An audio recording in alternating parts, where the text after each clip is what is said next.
आपल्यासाठी घेऊन आलो आहे किसान राजा चॅनलच्या माध्यमातून मोठी अपडेट। पीक विम्याची रक्कम वाढणार। आता पीक विमा हेक्टरी 45,000 रुपये मिळणार आणि नवीन अपडेट पीक विमा 2024 विषयीची लेटेस्ट अपडेट। आणखी 3 जिल्ह्यात हा पीक विमा मंजूर झाला आहे।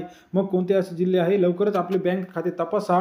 34 जिल्ह्यात पीक विमा जमा झाला आहे आणि या 3 जिल्ह्यात जे काही राहिलेले आहे याच्यामध्ये सुद्धा येत्या काही दिवसांमध्ये पीक विमा जमा होणार आहे। याविषयीचं सविस्तर चर्चा आपण चॅनलच्या माध्यमातून करणार आहोत। सुरुवातीला चॅनलला नवीन असाल तर बघा, शनिवारी सकाळपासून 7 जिल्ह्यामध्ये टप्प्याटप्प्याने वाटप सुरू झाले आहे। कृषी मंत्री आणि जे काही मुख्यमंत्री यांनी सूचना दिलेल्या आहे आणि जे काही राहिलेले जिल्हे आहे या 3 जिल्ह्यांमध्ये सुद्धा लवकरच आता आपले पैसे जमा होणार आहे। मागच्या आठवड्यामध्ये 7 जिल्ह्यांमध्ये पैसे जमा झाले होते, नंतर 12 बँकांमध्ये पैसे जमा झाले होते। आता जे काही राहिलेले 3 जिल्हे आहे इथे सुद्धा लवकरात लवकर पैसे जमा होणार आहे। आणि दुसरी महत्त्वाची योजना म्हणजे अशी की 1760 कोटीचं वाटप आजपासून कंप्लीट झालेलं आहे। आणि त्यानंतर बघा, आता महत्त्वाची अपडेट अशी आहे की हेक्टरी अनुदान जे आहे पीक विम्याचं याच्यामध्ये मोठी वाढ झालेली आहे। 50,000 पर्यंत हेक्टरी अनुदान आता वाढलेलं आहे।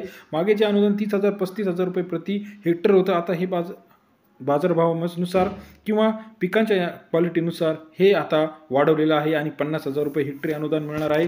मग हे अनुदान कसं चेक करायचं आपल्याला, आपण एलिजिबल आहे का नाही किंवा याला अप्लाय कसा करायचा याच्याविषयी सविस्तर चर्चा आपण करणार आहोत। शेतकरी मित्रांनो, पीक विमा म्हणजे काय असतो? जे काही मागच्या वर्षी आपण पीकचं क्रॉप इन्शुरन्स काढत असतो, याच्यामध्ये जर काही नुकसान झालेलं असेल किंवा आपल्याला बाजारभाव कमी मिळाले असेल किंवा नैसर्गिक संकट आलेलं असेल किंवा आर्थिक संकट आलेलं असेल, याच्यावरती पर्याय म्हणून सरकार काय करत असतं, पिकांचा 1 रुपयात इन्शुरन्स काढलेला असतो। मग आता काही ठिकाणी सरकार जसं काही ठिकाणी वादळ झालेलं होतं, काही ठिकाणी पाऊस झाला होता, अतिवृष्टी झाली होती, काही ठिकाणी दुष्काळ पडला होता, त्याच्यानुसार हे पीक विमा सरकार मंजूर करत असतं। मग आता क्रॉप इन्शुरन्स यील्डनुसार चेक करायला सुरुवात झाली। मग याच्यासाठी का सरकार चेक करतंय? तर शेतसार किती आहे किंवा आपल्या ठिकाणी किती उत्पादन झालेलं आहे यांच्या रेशोनुसार हे चेक करत असतं। मग पीक विमा जर आपण भरलेला असेल आणि व्यवस्थित पीक पाणी जर केलेलं असेल, आता हे पीक पाणी काय असतं तर पीक पाणी सरकार नोंदवत असतं की कोणत्या ठिकाणी किती पीक आलेलं आहे, किती प्रमाणात त्याचा रेशो आलेला आहे, उत्पादन किती झालेलं आहे, याच्यावरती पीक विमा ठरत असतो। जर पीक पाणी आपण केलेलं नसेल तर पीक विमा मिळणार नाही। आणि दुसरी महत्त्वाची गोष्ट म्हणजे आपण जर आपल्या कागदपत्रांची KYC केलेली नसेल, बँकेच्या खात्यात आधार कार्ड बँकेने लिंक केलेलं नसेल, तरी सुद्धा हा पीक विमा मंजूर झाला नाही। शेतकऱ्यांना याच्याविषयी माहिती नसते, त्याच्यामुळे शेतकऱ्यांचा पीक विमा अडून पडलेला असतो। कारण का, शेतकरी हे कमी शिकलेले असतात, त्याच्यामुळे काय होतं, त्यांना माहीत नसते की कोणी सांगत नाही पीक विमा असं भरायचा आहे, अशा बँकेचे अकाउंट लिंक करायचं आहे, असं पॅन कार्ड द्यायचं, असं पीक पाणी करायचं आहे। परंतु आपल्या जवळ जर एखादं सायबर कॅफे असेल किंवा एखादं CSC सेंटरवाले असेल तर तो 5-50 रुपयामध्ये आपल्याला हे काम सहज करून देऊ शकतो।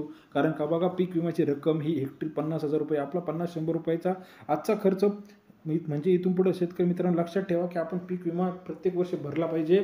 आणि जो काही महत्त्वाची गोष्ट म्हणजे पीक पाणी केली पाहिजे। पीक पाणीसाठी सरकारचं पीक पाणी ॲप आहे आणि जो तुमचा क्रॉप इन्शुरन्स आहे याच्यासाठी सरकारची वेबसाईट आहे महापीक विमा, याच्यावरती जाऊन आपण पीक इन्शुरन्स काढला पाहिजे।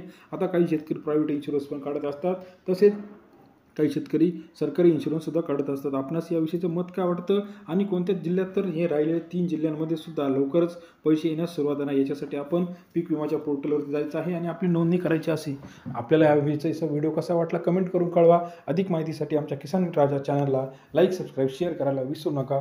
आपण चॅनलच्या माध्यमातून डेली शेतकऱ्यांसाठी व्हिडिओ टाकत असतो। धन्यवाद मित्रांनो।